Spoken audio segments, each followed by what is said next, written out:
Praise the lord. ఇక్కడ కూడి వచ్చిన వాళ్ళందరికీ నా వందనాలు, అలాగే పాస్టర్స్ కూడి వచ్చిన నా వందనాలు. అయితే మా నానమ్మ సుందరమ్మ గారు, అంటే నాకు నాని అని పిలుస్తాను. చిన్నప్పటి నుంచి నేను ఇప్పటికీ చెప్తున్నాను, నేను పుట్టానంటే ఆవిడ వల్లే. ఎందుకంటే ఆవిడ ప్రార్థనలు, ఎందుకంటే 13 ఇయర్స్ మా అక్కకి నాకు 13 ఇయర్స్ గ్యాప్. 13 ఇయర్స్ గ్యాప్లోని మమ్మీ ఎన్ని మందులు యూజ్ చేసినా అసలు ప్రెగ్నెన్సీ అనేది రాలేదు. కానీ నాని ప్రార్థన అలా నడుపుతూనే ఉన్నది. ఆ 13 ఇయర్స్ గ్యాప్లో నేను పుట్టినంత వరకు మా నాన్నమ్మ అలా ప్రార్థనలోనే ఉన్నాను. దానికి మెయిన్ రీజన్ నేను పుట్టాను. అలాగే మా నాన్నమ్మ అంటే నాకు చాలా ప్రాణం. కానీ ప్రేమ అనేది నేను ఎక్స్ప్రెస్ చేయలేను, తను ఎక్స్ప్రెస్ చేస్తుంది, అంతే డిఫరెన్స్. అలాగే దేవుడు నాకు అంటే సెకండ్ ఇయర్ నుంచి నేను దేవుళ్ళు ఎదగడం స్టార్ట్ అయ్యాను. అంటే ఫస్ట్ ఇయర్లో అంతగా వైజాగ్లో ఉండడం, నేను ఇటు అటు తిరిగి చిల్లరగా తిరగడం, అంటే దేవుడు అప్పుడు నాకు అంత భయభక్తి చూపించట్లే. ఈవెన్ మా నాన్నమ్మ కూడా నన్ను ప్రార్థనలో నడిపించింది. అలాగే సెకండ్ ఇయర్లో నాతో దేవుడు మాట్లాడారు.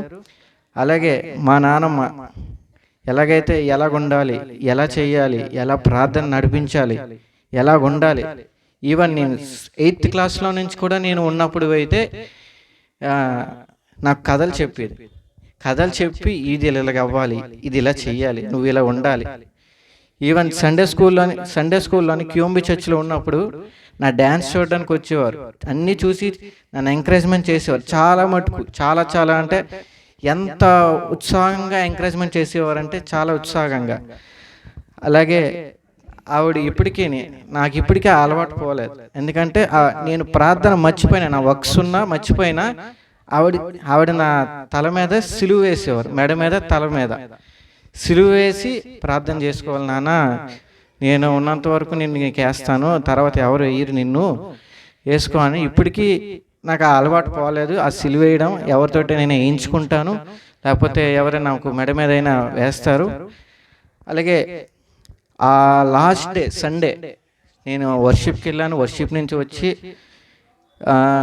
ఆ రోజు మార్నింగ్ మా చర్చికి వెళ్ళక ముందు మమ్మీ చెప్పారు, ఇదేరా ఆఖరి, కొంచెం సేవలు చేయరా నానికి అని చెప్తే నేను అన్ని సేవలు చేయడం, హెల్ప్ చేయడం అన్నీ చేశాను.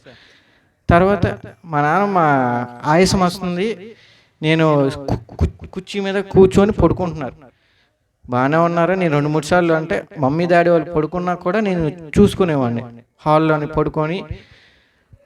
అలాగా ఈవినింగ్ నైట్ అప్పటికి అంటే జయపాల్ గారు ప్రోగ్రామ్ షో చూసింది, అదే లాస్ట్ షో.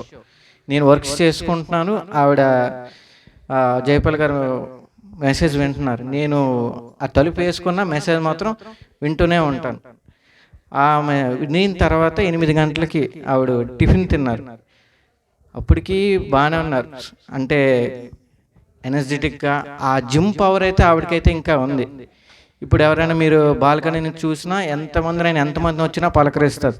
వీళ్ళెవరు నేనెవరు అని చూడకుండా ఒక కుటుంబంలో చూసుకునేవారు. అలాగే ఆ లాస్ట్ వరకు కూడా జిమ్ పవర్ ఉండి దేవుని గురించి ఇంకా పరిచయాలు చేసి, అలాగే లాస్ట్ మినిట్లో కూడాను నాకు సిలివేసి పడుకున్నారు. లాస్ట్ దగ్గొచ్చి ఆయాసం వచ్చి ఇంకా మరి ఏమైందో లాస్ట్ మినిట్ వరకు ఇంకా పల్స్ రేట్ ఉందని మేము హాస్పిటల్కి తీసుకెళ్ళే టైంకి ఇంకా తన కాల్లో ఎక్కేటప్పటికి ప్రాణాలు పోయినట్టుగా ఉన్నాయి. మరి ప్రభు నన్ను నిద్రించారు. అలాగే మా అమ్మకి మా నాన్నమ్మకి అయితే ఒక టామ్ అండ్ జెర్రీ అంటే మీరు ఎంత కొట్లాడుకున్నా, ఎంత చేసినా కూడాను ఇద్దరు మళ్ళీ కలిసిపోయేవారు. ఎన్ని మాట్లాడుకున్నా, ఎన్ని తిట్టుకున్నా వాళ్ళు చేసుకునేవారు. ఎందుకంటే వాళ్ళ బాండ్ అనేది ఒక ఎనర్జెటిక్.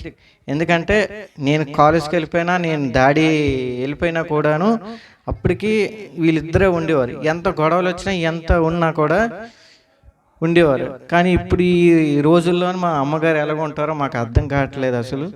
ఎందుకంటే ఒక్కరే ఉండాలి కాబట్టి కొంచెం మీరు మా అమ్మగారు కూడా కొంచెం ప్రార్థన చేసి తోడుగా అంటే దేవుడిని ఇంకో తోడుగా ఉండమని చేయమని కోరుకుంటున్నాను. అలాగే మా డాడీతో కూడాను మంచిగా మాట్లాడుకున్నాం. ఎందుకంటే ఆ లాస్ట్ నైట్ 9 వరకు కూడా మేము తిన్నాము, మాట్లాడుకున్నాం, జోకులు వేసుకున్నాం, నవ్వుకున్నాం.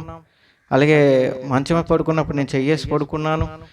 కానీ లాస్ట్ మినిట్లో దేవుడు పిలిపి వచ్చింది. ఇంకా దేవుడు ఎందుకు ఇంకా లాగడం, నువ్వు పరలోకంకి వచ్చా, నేను చూసుకుంటాను అన్నట్టు ఆవిడకి చెప్పారు. ఎందుకంటే ఆ ముందు రోజు కూడా ఆవిడకి నా గురించి చెప్పారు, బాబు జాగ్రత్త, ఆయన మీరు బాగా చూసుకోండి అన్ని మాటలు చెప్పి నన్ను అప్పగింతలు, అంటే పెళ్లి కూతురి తల్లిదండ్రులు ఎలా అప్పగింతలు ఇస్తారో వాళ్ళు కూడాను నాకు అప్పగింతలు చేసి చెప్పారు. కానీ మన అమ్మ ఎందుకు ఇలా మాట్లాడుతున్నావు అని చెప్పారు. కానీ తర్వాత రోజు దేవుడు పట్టుకెళ్ళిపోయారు. ఈ దేవుని వాక్యం దీవించును గాక.